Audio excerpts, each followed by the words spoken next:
बोलिए श्री प्राणनाथ प्यारे की जय। आप सबको मेरा सादर प्रणाम। तुम्हारे इस आचरण से तो मुझे मजबूर होकर यही कहना पड़ रहा है कि बंदर क्या जाने अदरक का स्वाद। अपने पंडेपन की मानसिकता से जिसको तुम एकमात्र क्षत्रिय समझ रहे हो, वह तो साक्षात पारब्रह्म के स्वरूप थे। तुम्हें यह अपना सौभाग्य समझना चाहिए था कि अक्षरातीत के चरण कमल तुम्हारे यहाँ 22 दिन तक रहे। लेकिन मुझे दुख इस बात का है कि तुमने उनसे कुछ भी विशेष लाभ नहीं उठाया। अब तो मैं उनकी खोज में जा रहा हूँ।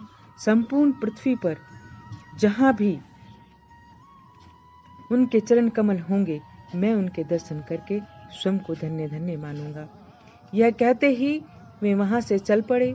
उन्हें यह मालूम नहीं था कि आज से 6 माह पहले सिद्धपुर से श्री जी कहाँ गए होंगे। यदि खोज की उमंग हो और मंजिल तक पहुंचने की प्यास हो तो असंभव कुछ भी नहीं होता। खोजते खोजते केशव भट्ट आखिरकार दिल्ली तक पहुंच ही गए। उन्हें श्री जी का दीदार हुआ। उनके दर्शन की प्यासी आंखें तृप्त हो गई।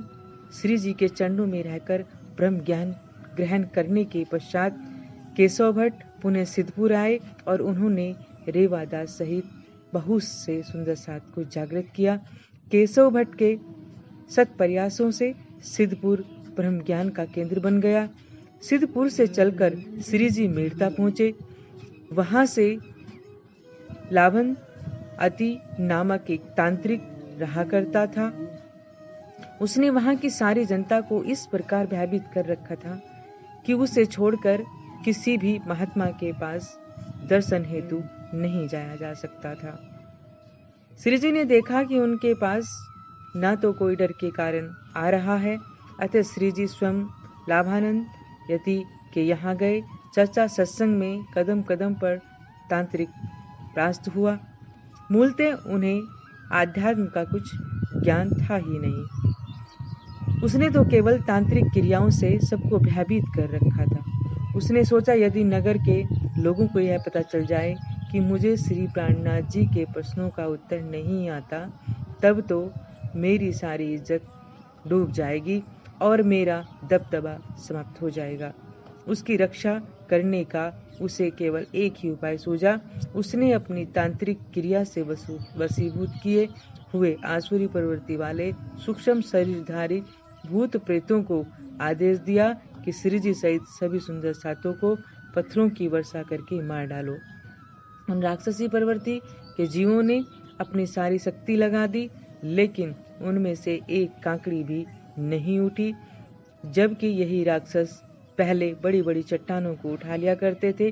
जहां से प्राणनाथ जी की सेवा में संपूर्ण देवी शक्तियां प्रस्तुत हों, वहां मायावी शक्तियों का बल क्या काम करेगा। जब लाभानंद सारे प्रयास करने पर भी कुछ बिगाड़ नहीं सका, तो लज्जा के मारे एकांत में मौन व्रत धारण करके बैठ गया। अब श्री प्राणनाथ जी सब सुंदर साहस सहित एक हवेली में विराजमान थे। लाभानंद का भय समाप्त हो गया था। सारी जनता, सभी भीड़ मधुमक्खियों की भांति आने लगी। श्री जी का दीदार की आशा में बहुत बड़ा जनसमूह उमड़ पड़ता था। श्री जी की वाणी चर्चा के समूह पास में बंधे हुए अनेकों ने तारतम ज्ञान ग्रहण किया। इसमें श्री राजाराम झांझन भाई और मकरंद जी ने अपना सर्वस्व न्यौछावर कर दिया। मेड़ते से लेकर पन्ना जी में 3 साल तक सुंदर साथ की संपूर्ण सेवा का खर्च राजाराम तथा झांझन भाई ने उठाया। उनकी यह शोभा परमधाम तक अखंड रहेगी। धन की 3 गति होती हैं, दान, भोग या विनाश। दान जहाँ देवत्व का पर्याचक होता है, वहीं भोग विलासिता का। वे धन है जो अपने धन को परमात्मा का मानकर ज्ञान के प्रसार और मानवता के कल्याण में खर्च कर देते हैं। मेड़ते में एक बहुत ही चमत्कारी घटना घटित हुई। कभी द्वापर युग में श्री कृष्ण जी ने अपने स्पर्श मात्र से कुब्जा दासी के कुबड़ेपन और कुरूपता को दूर किया। वही लीला श्री जी ने मेड़ता में की। राजा राम की पुत्री का नाम लीता वह कुरूप तो थी, उसकी शारीरिक विकृति भी कुब्जा जैसी ही थी।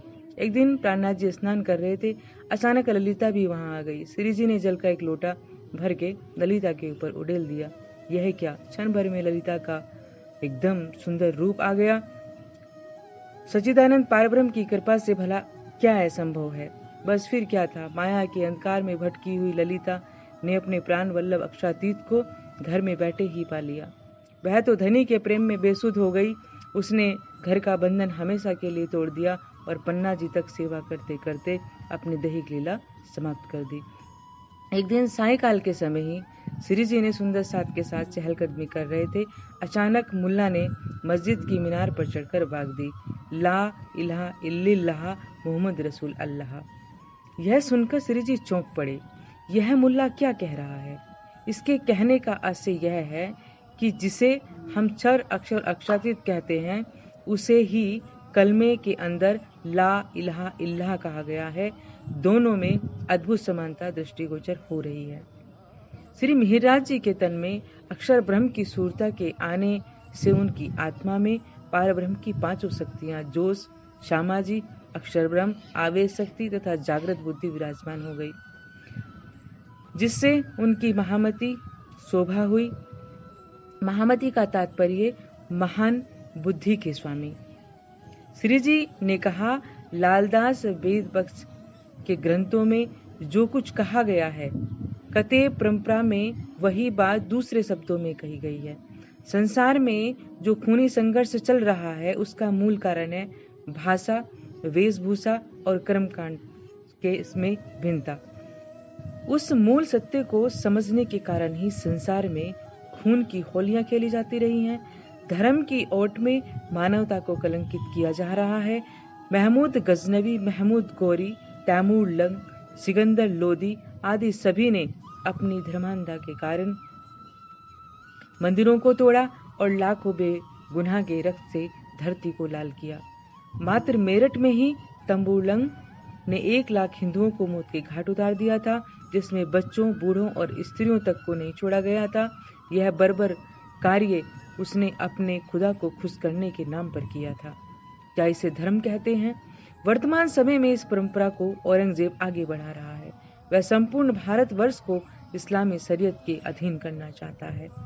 काशी, मथुरा जैसे अनेक धर्म स्थानों के मंदिरों को तुड़वाकर वह मस्जिद बनवा चुका है।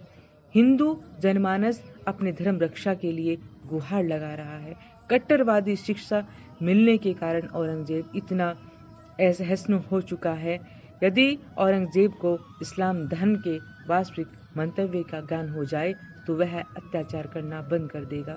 वह कुरान हदीसों में वर्णित आखरुल इमाम मोहम्मद महमूद की खोज में लगा हुआ है। यदि उसको मेरे स्वरूप की पहचान हो जाए तो वह निश्चय ही सच्चे धर्म की शरण में आ जाएगा, क्योंकि उसके अंदर परमधाम की आत्मा है। इसलिए हमें सारा कार्य छोड़कर दिल्ली प्रस्थान करना होगा। श्री प्राणनाथ जी 4 माह मेड़ते में रहे।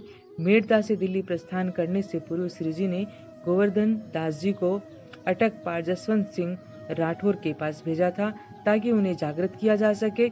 उस समय राजस्थान में 3 राजवंश प्रसिद्ध थे, उदयपुर में सिसोदिया वंश, जयपुर में कछवाहा वंश और मारवाड़ के जोधपुर में राठौर वंश। ये वही जसवंत सिंह थे जिनके 13 वर्षीय वीर पुत्र पृथ्वी सिंह के केसरी सिंह का जबड़ा पकड़कर चीर डाला था। इस दृश्य को देखकर औरंगजेब भी दहल गया था। उसने सोचा कि यदि बालक रहेगा तो मेरी सत्ता को समाप्त कर देगा। उसने धोखे से जसवंत सिंह को अफगानिस्तान पर हमला करने के लिए भेज दिया और पृथ्वी सिंह को जहर देकर मरवा डाला। यह दुखद घटना को सुनते ही जसवंत सिंह ने भी अपना शरीर छोड़ दिया। ये सभी सूर्यवंशी क्षत्रिय थे और वीरता के क्षेत्र में जसवंत सिंह राठौर की बहुत बड़ी ख्याति थी। गोवर्धन भट्ट जी की ज्ञान चर्चा तथा जसवंत सिंह को कोई असर नहीं हुआ और वे खाली हाथ लौट आए। मुकुंददास जी ने सूरत में तारतम्य ज्ञान ग्रहण किया था। उनका विवाह कुछ समय पहले ही हुआ था। उन्होंने अपनी पत्नी को अपने साथ श्री जी के पीछे चलने के लिए कहा। पत्नी ने मना करने पर मुकुंददास जी ने उसे अंतिम प्रणाम कहा और दिल्ली आकर श्री जी के चरणों में स्वयं को समर्पित कर दिया। श्री जी गोकुल, मथुरा, आगरा होते हुए दिल्ली आए। वे दिल्ली में विठल गौर की हवेली में 6 माह तक रहे। ठट्टानगर, मेड़ता आदि के सुंदर साथ यहीं पर आकर श्री जी से मिले।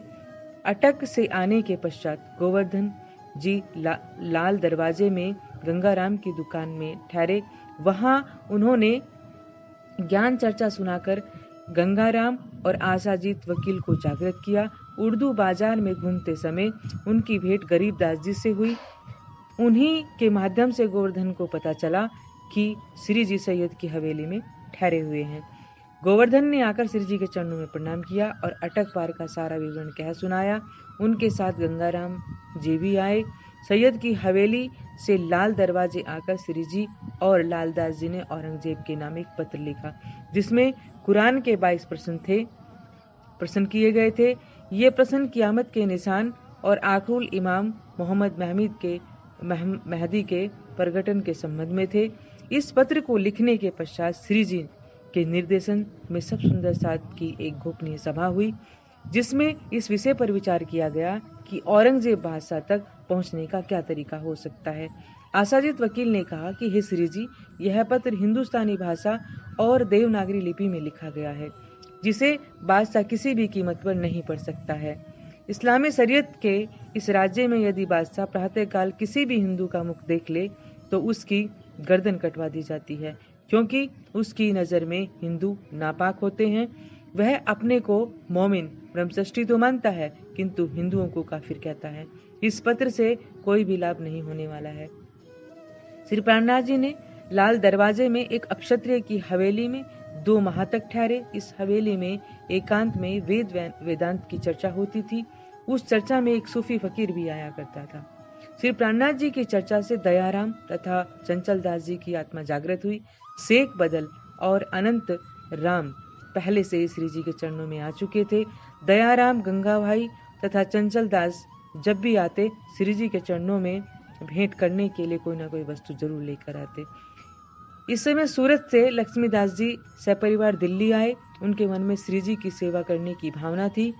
धामधनी की लीला बड़ी ही विचित्र है, उसे मानवीय बुद्धि से पूर्ण रूपेण कदापि समझा नहीं जा सकता।